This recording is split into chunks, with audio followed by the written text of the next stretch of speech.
Hey everybody, I'm Zach and I like movies, and I'm coming on today to talk about the big names and big winners out of the Cannes Film Festival. They had just concluded their 78th festival, and Cannes is, it's basically the biggest possible stage for international film. There is always something to be excited about there. Even anything that plays in and out of competition is always worth putting on your radar. And even with there, they have like some more crowd pleasing blockbusters that have had like premieres there. Like Mission Impossible: The Final Reckoning had a premiere at Cannes, and it went over swimmingly. There's also the new Spike Lee movie, which I'll probably get into a little bit, but what's also worth talking about Cannes, what comes out of Cannes, is because this festival is effectively the first precursor to what award season might look like. Given that four out of the last five winners of the Palme d'Or went on to be nominated for Best Picture, and two of them won. That was Parasite in 2019, and last year's winner, Anora, took home multiple Oscars and absolutely earned it. That movie's great, and I think we'll just get into this. So all right, so winner of the big award, the Palme d'Or. This went to a film called It Was Just an Accident. This comes to us from Iran, from director Jafar Panahi. And this one was really surprising because Panahi has been uh, uh, persecuted by the Iranian government for criticizing them through his art and his work and his steadfast criticisms of the Iranian government. He was actually arrested and put on house arrest, and was actually ordered by the Iranian government to not direct films for 20 years. This was well over a decade ago. But he's obviously since still continued to make movies. In fact, back in 2011, he made this movie called This Is Not a Film that is on its face very simple and honestly kind of plain, where it's just like him recording himself in his home under house arrest, just watering his plants, playing with his tending to his pet iguana. But it's in context of what he of like where and why he is. The movie is like it is. It is astonishingly radical, and it's a great movie. Knowing all of that, and I've been slowly checking out Panahi's newer works since This Is Not a Film. I still need to go to his older stuff like The Circle and The White Ribbon, but absolutely great to see Jafar Panahi reach this kind of height of success. Yes, and It Was Just an Accident. It is about a man that has a car accident, and he gets help from people, and they believe that this man is a former prison torturer who ruined their lives, and then they have a moral and ethical debate about what to do with him. And this was a co-production with France and Luxembourg, which is made without permission from the Iranian government. No doubt this would be controversial in his home country. And this one was picked up by Neon, and that would be its sixth Palme d'Or winner that it picked up. Although this is probably less impressive for Neon nowadays, because they've basically bought out most, if not all, of the big names and big titles that have been coming out of this festival. But even so, Neon knows how to pick them, if nothing else. They're very interested in seeing this. Moving on from there, we have the winner of the Grand Prix, basically the runner-up award, is Sentimental Value. This is a movie out of Norway from director Joachim Trier. And this one was a real favorite of the festival. This got almost 20 minutes standing ovation, which is not for nothing. And Joachim Trier, this one has me excited because his last film was an honestly great one. I would say almost an immediate classic, The Worst Person in the World, which actually won Best Actress for its lead, Renate Vransvy, who was honestly stellar. And she reunites with him again, and she's playing one of two sisters who reunite with their film director father after their mother passes away. It sounds like it could be a bit of like an Ingmar Bergman setup, and Stellan Skarsgård plays their father, and his performance have gotten rave reviews there, and I would not be surprised if he's gotten if he eventually like rides some hype and like gets himself like in a best supporting actor nomination out of that. I would not be surprised, and like especially given his work on both the Dune movies and especially Andor. My God, he's absolutely brilliant in that. It's great to see Stellan get this kind of like such unanimous critical support like that. I think it's very well deserved. He's brilliant, and this sounds very exciting. This looks really sweet. This will likely be streaming on Mubi. I think I know Neon picked up the North American distributing rights, but like this is also being promoted on Mubi, so don't be surprised if other one theirs. Next is the jury prize. This was actually a tie. This went to won a movie from a production from Spain and France called Surrite by director Oliver Lax, and a German film called Sound of Falling from Masha Shalinsky. They sound interesting because Sarai is about a father and a son searching the deserts of Morocco, searching for his missing daughter, his sister, after she goes missing from a rave. And the Sound of Falling, this feels a little bit more, maybe not quite as accessible, not as immediately accessible, at least a little headier than Sarai. It is about, Sound of Falling is about four girls across the span of a century. They all live on they'll spend their youth and live on the same farmstead, and like their lives are connected through time, through the landscape. And I think that sounds very interesting. I feel like that could again really be something again heady and emotional, but definitely interesting. And Neon, of course, picked up Sarai, but Sound of Falling was picked up by Mubi, who I should mention handled the release of The Substance from last year. The Substance is awesome. Moving on from there, Best Director went to Brazil's Kleber Mendonça Filho for his film The Secret Agent. And this is another title that Neon picked up, and this one sounds really cool. This is a political thriller set in 1977 Brazil about a teacher who's like looking to reconnect with family in like the final years of the country's military dictatorship. Yep. And from a lot of reviews, it seems that Kleber is like being really propulsive with like the editing style, and like throwing back to a lot of like a 70s paranoid thrillers and like the works of Costa Gavras and stuff.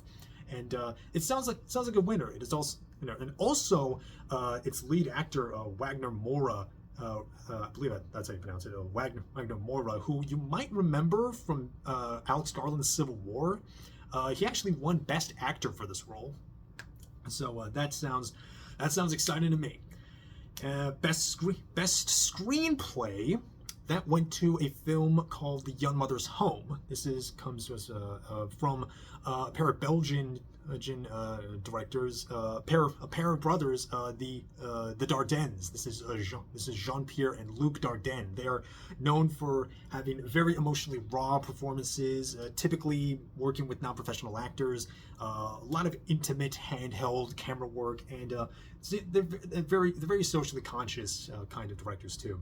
And this one sounds interesting. This is about 5 teenage girls that are living in a shelter that's made to assist young mothers, and they're just forging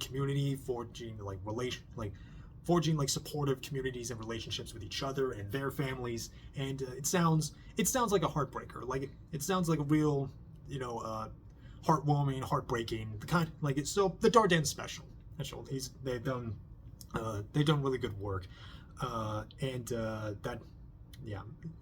Dardennes are generally very reliable.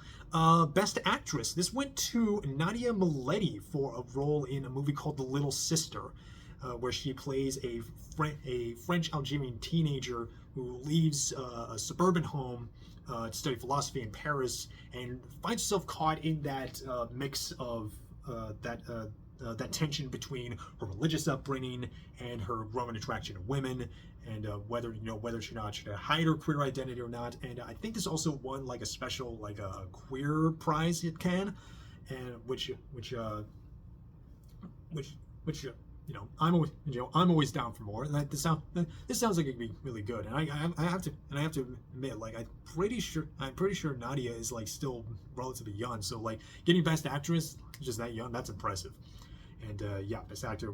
Okay, so the pre-special, this went to basically one of these like sort of like this is a little more than an honorary Cannes award or anything like that, but this went to a movie out of China. This is called Resurrection. This is the latest from director Bi Gan. That's Bigan, and I know him from his. I think his previous movie. It's one of his earlier movies from like 2018 called Long Day's Journey into Night. And I really don't want to know anything about Resurrection, but I want to go in as blind as possible. But from what I can tell, it is like an ode to filmmaking in like 6-ish separate short stories or separate parts that like each deal and are like I think they're all each shot in different styles, I believe.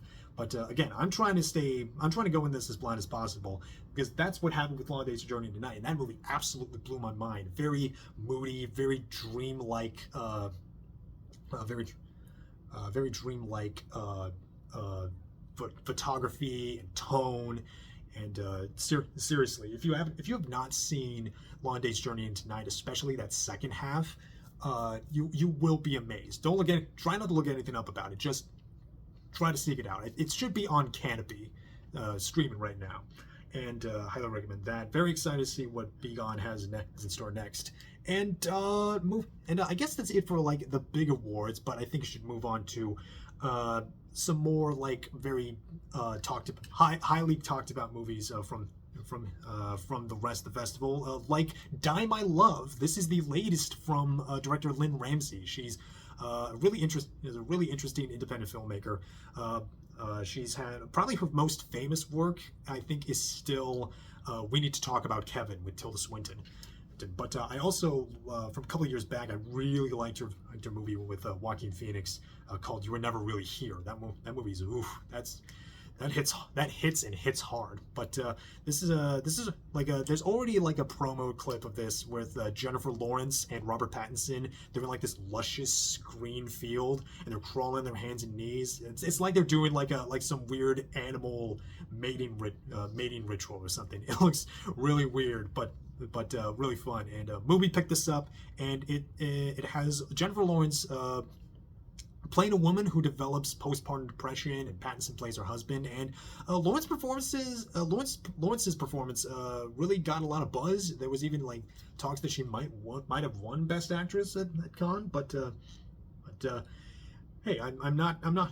Hey, I've seen Lawrence deliver some really good performances, and again, I'll see most anything Lynne Ramsay. Still, let me see, she's really talented. She's one not to miss. Also one not to miss is another director not to miss is Juliette Ducournau. She was actually won the Palme d'Or back in 2021 for her film Titane, which you also should not see. You also should go in as blind as possible, because holy crap, that movie is a ride. It is hard. Like, her style is very much in the vein of the French Extremity. It is intense. It is a lot of like focus on like the body and being destroyed, and just how harsh and intense everything feels. But like Titane is like the most fucked up wholesome movie you will ever see in your life. It's really great. But her latest film, Alpha, I know very little about this, but the reactions to this one have been very polarizing to downright scathing, and that's definitely, if nothing else, very interesting. in it because Duker now like Titane and Raw has been kind of on a roll. So I think it's really interesting that she's getting like such such negative reviews like that. But I'll even if it's bad, I'll at least check it out. Also something I'll check out is Eddington. This is gonna be the latest from Ari Aster. It is a movie, basically a movie about how everyone lost their fucking minds and just went really angry and paranoid and insane in 2020. What with the COVID-19 pandemic and the MAGA of it all and the internet. It's one of those. It seems to be like a movie that is very much about the discourse and how the internet just broke everybody's minds and stuff like that. It looks early reviews are mostly positive, especially as far as Ari Aster goes, and there's a trailer out already on from A24. It is it's definitely a movie that no one will have no opinions on. I expect nothing but calm and rational discussions about it going forward. Moving on from that into something a little easier, Nouvelle Vague. This is the latest film from Richard Linklater, Austin-born lover of easy breezy dialogue movies, and just really fun hangout style movies. But sometimes he likes to really flourish, really like to give pizzazz as director. And this is a movie that was effectively built for to be like get rock just huge cheers at the Cannes Film Festival. This is a movie about the making of the French New Wave, like essential movie, Jean-Luc Godard's Breathless. But what's interesting about Nouvelle Vague is that he's shooting it and editing it in the style of the French New Wave, and honestly, that looks really like as someone who, even though I never had a Godard phase, but as someone who like really likes experimental filmmaking like in the French New Wave, this looks extremely my shit. And reviews from what I hear, it's really fun, it's really charming, and I hope to God that this hasn't found a distributor yet, but I hope to God that this won't be picked up and buried by Netflix like Linklater's last movie Hitman was. Here's hoping. Moving on from there was another one that got a little bit of buzz, was The History of Sound from director Oliver Hermanus. This follows a pair of musicians who fall in love with the Boston Conservatory in 1917. They're played by Josh O'Connor and Paul Mescal. And while the reviews overall have been kind of underwhelming, like it's kind of like just like, oh, it's fine, whatever. But like Mescal and O'Connor's performances have been praised, and I do kind of predict that the internet at large, if not many parts of the internet, will like definitely fall in love with these two, because they're two brilliant actors, and hey, nothing wrong with two talented and pretty men just falling in love and smooching and cuddling each other. Sometimes that's what the movies are about. But you know what the movie is also about is doing a remake of a classic, and that's what we got with the latest joint from Spike Lee. It is Highest to Lowest, and it is a reinterpretation of the Akira Kurosawa masterpiece High and Low, which the last time that Spike Lee did a reinterpretation of a classic foreign language movie with Old Boy, it didn't go well. But the good news, reviews seem positive. What teaser trailer we've seen looks stylish. It looks fun. Looks like a crowd pleaser. And what mostly has me hyped about this is that Denzel Washington is back working with Spike. And man, I don't think they've worked together on a movie since Inside Man, which was also awesome. But that I've got nothing but faith. I think it's going to be, at the very least, maybe not match High and Low, but will definitely be an easy crowd pleaser, I think. think you also have A$AP Rocky in the cast. You also have Jeffrey Wright, who no movie's worse with Jeffrey Wright in it. Oh, speaking of Jeffrey Wright, also at a premiere here was the latest movie from Wes Anderson, The Phoenician Scheme. That's coming out like next month, around like mid next month. Looks like it could be good. Also, something that could be fun is Honey Don't. This is the latest from Joel Coen, only Joel Coen, sans Ethan. And it's another crime comedy collab he's got with Margaret Qualley. It's another movie that he wrote with his wife. And Margaret is playing a PI investigating a series of mysterious deaths. And there's Aubrey Plaza just making goo-goo eyes at her. And there's Chris Evans as like a skeezy, goofy cult leader. Could be fun. I don't think Driveway Dolls was like a runaway masterpiece, but it was fun. I kind of liked it, and I think it does. I think if nothing else, it definitely looks like I won't have wasted my time watching Honey Don't. Another one that could be good is The Mastermind. This one seems to have been picked up by Mubi. It is the latest from director Kelly Reichardt, who I really like. I quite love Kelly Reichardt. She's her style is very, very, very low tempo, very chill, very like it's relaxing to the point of just meditative. And and her movies, they're very sweet. Whether it's like First Cow or Old Joy, they tend to be very, or even Certain Women, which is just it's lovely. They tend to be very moody, very sweet, very again very down tempo to the point of being just very soothing and relaxing. That's like the vibe.